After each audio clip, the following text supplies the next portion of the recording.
Hello বন্ধুরা, আশা করি সবাই ভালো আছো। যে যেখানে আছো, রাতে ডিনার করে নিয়েছি। এইমাত্র ডিনার কমপ্লিট করেছি। ছেলেকে এখনও খাওয়াইনি, খাওয়াবো। ছেলে কোনো কিছু খাবার খেতে চাচ্ছে না, মানে ও কোনো খাবার মুখেই তুলছে না।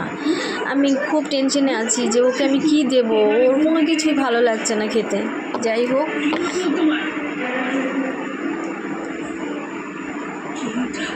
কালকে শরীরটা একটু ভালো লেগেছিল আমার।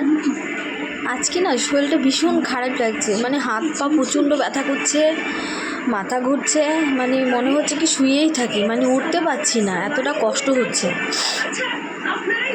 ভেবেছিলাম মনে সুস্থ হয়ে গেছি, কালকে একটু শরীরে এনার্জি পেয়েছিলাম, তো এখন মনে হচ্ছে কি সত্যি শরীরের ভিতর থেকে একদম মানে কষ্ট হচ্ছে, কিছু ভালো লাগছে না, কোনো কিছুই ভালো লাগছে না। তো বন্ধুরা, আমার মতো কার কার এমন জ্বর এসেছে বলো তো, কমেন্ট করে জানাবে। জ্বর নেই কিন্তু বডিটা খুব উইক হয়ে গেছে, আর মানে হাত পা কাঁপছে, শরীরে একটা অন্যরকম একটা কষ্ট হচ্ছে, ভালো লাগছে না, কিছু ভালো লাগছে না।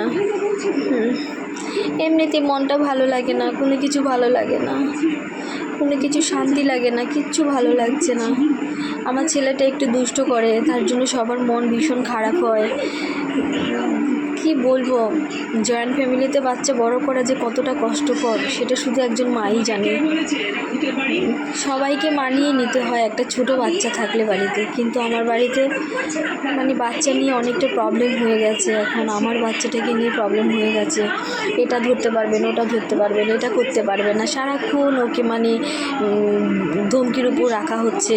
এতে করে ওর মাইন্ড সবসময় খারাপ হয়ে যাচ্ছে, মানে ও আস্তে আস্তে কথা যা বলি তা শুনে না, খুব রাগ দেখায়, অল্পতেই ও রেগে যাচ্ছে। আর আমারও রাগ উঠে যাচ্ছে যে ওর সাথে কেউ বাজে ব্যবহার করছে, মানে ওটা দেখে আমি সহ্য করতে পারছি না। হ্যাঁ, আমিও রেগে ওর গায়ে হাত তুলে ফেলছি। তো এটা আমার কাছে খুবই দুঃখজনক একটা ব্যাপার যে মানে জয়েন্ট ফ্যামিলিতে বাবু হওয়ার পরে আমার এতটা প্রবলেম হচ্ছে, আমার খুব কষ্ট হচ্ছে, সত্যি ভীষণ কষ্ট হচ্ছে। একটা বাচ্চা হলে সবাইকে মানিয়ে গুছিয়ে নিতে হয়। দুষ্ট সব বাচ্চা তো, প্রত্যেকটা বাচ্চা তো আর একরকম হয় না, এক একটা বাচ্চা এক এক টাইপের হয়।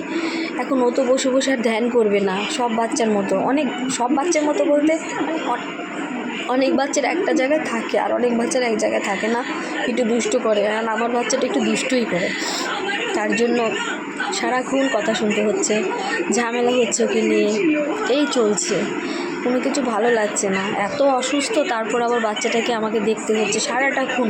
2 মিনিট আমি বসতে পারছি না, 2 মিনিট বাদে বাদে ওর খেয়াল রাখতে হচ্ছে, কি করছে না করছে, না তো ওর খেয়াল রাখার কেউ নেই আমি ছাড়া। তো বন্ধুরা, বাচ্চা যাদের বাড়িতে আছে তারা আমাকে জানাবে যে মানে কি করব আমি ঠিক বুঝতে পারছি না, আমি কি করে আমার বাচ্চাটাকে আমি কন্ট্রোল করব। ও আমার মানে ও ঘরেই থাকতে চায় না, ও শুধু জেম্মার ঘরে যাবে, ঠাম্মির ঘরে যাবে, মানে খেলবে, এই মানে ও এক জায়গায় থাকবে না, ওর ভালো লাগে না কোনো কিছু। তো আজকে আমার শরীরটা এতটা কষ্ট হচ্ছে, এত কষ্ট হচ্ছে, মানে আমার মাথাটা মানে ছিঁড়ে পড়ে যাচ্ছে, এত কষ্ট হচ্ছে, কিছু ভালো লাগছে না, সত্যি কিছু ভালো লাগছে না।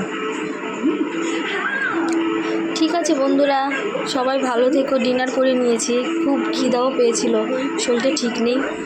ভালো থেকো সবাই, ভালো থেকো, আর খুব সাবধানে থাকবো। ওয়েদারটা একদম ভালো নেই, খুব বাজে গো ওয়েদার, সত্যি খুব বাজে।